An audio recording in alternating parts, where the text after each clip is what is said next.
Shalom Bapak Ibu Saudara-saudari yang dikasihi dan mengasihi Tuhan. Kita bersyukur Tuhan boleh memberkati kita hari ini. Sebelum kita membaca dan merenungkan firman Tuhan, kita akan berdoa. Tuhan, terima kasih, kami bersyukur Engkau memberkati kami, dan kami percaya Tuhan senantiasa memimpin dan menuntun langkah kehidupan kami dengan firman-Mu. Ajar kami terus untuk cintakan firman, dan kami boleh menjadi orang-orang yang berbahagia ketika kami boleh melakukannya. Kami berdoa di dalam nama Tuhan Yesus Kristus. Haleluya. Amin. Ayat bacaan kita hari ini terambil di dalam kitab Galatia 6 ayatnya yang keempat.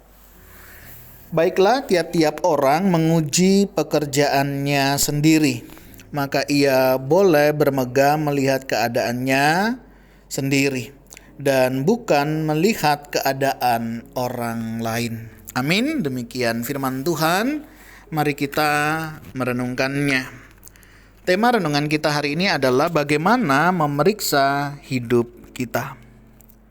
Allah membentuk kita dengan sengaja dan unik. Tetapi terkadang kita mungkin mendapati diri kita tidak tahu bagaimana melangkah maju.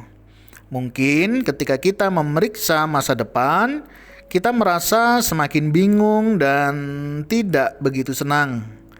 Jika ini menggambarkan kita, mungkin kita lupa nasihat Alkitab dalam Galatia 6 ayat yang keempat. Baiklah, tiap-tiap orang menguji pekerjaannya sendiri, maka ia boleh bermegah melihat keadaannya sendiri dan bukan melihat keadaan orang lain. Alkitab memberikan panduan dua bagian di sini. Yang pertama, kita harus memeriksa pekerjaan kita sendiri. Lihat masa lalu kita dan belajar darinya.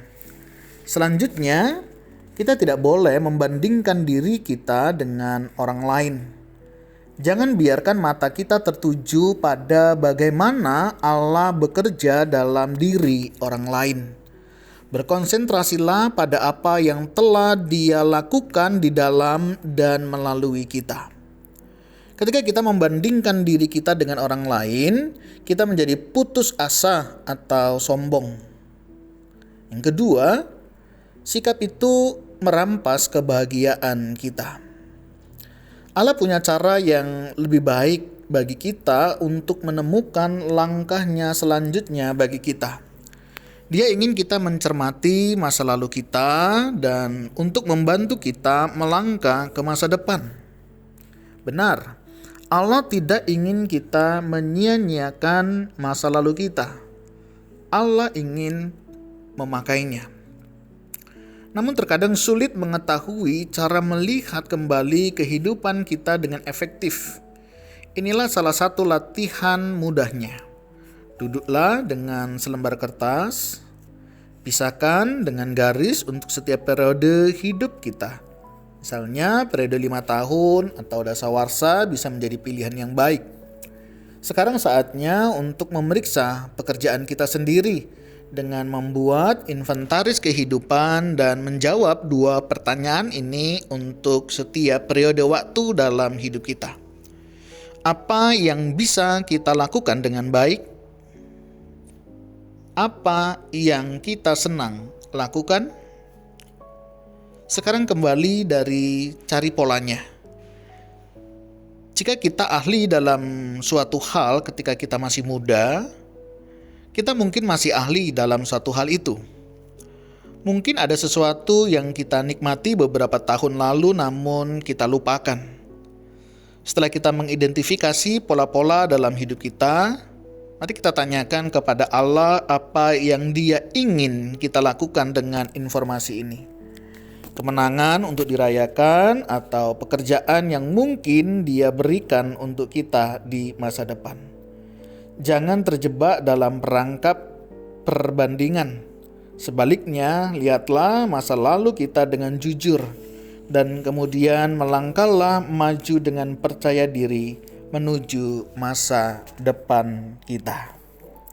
Tuhan, terima kasih. Kami bersyukur hari ini Engkau boleh memberkati kami, sehingga mengingatkan kami akan masa lalu kami, untuk kami senantiasa bersandar, berharap hanya kepadamu.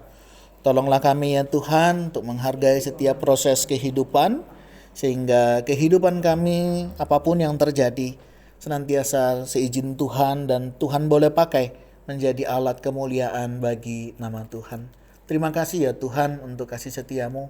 Terima kasih untuk segala kemurahan-Mu. Berkati jika ada di antara kami yang terus bergumul akan masa lalu kami untuk menatap masa depan. Biarlah kami melihat masa depan. Setiap kami sadar punya masa lalu, tapi kami juga punya masa depan karena kami hidup dalam kasih anugerah-Mu. Terima kasih ya Tuhan. Ini doa seru kami yang kami naikkan di dalam nama Tuhan Yesus Kristus. Haleluya. Amin. Bapak Ibu Saudara, demikian renungan kita hari ini. Kiranya Tuhan Yesus memberkati kita sekalian. Shalom.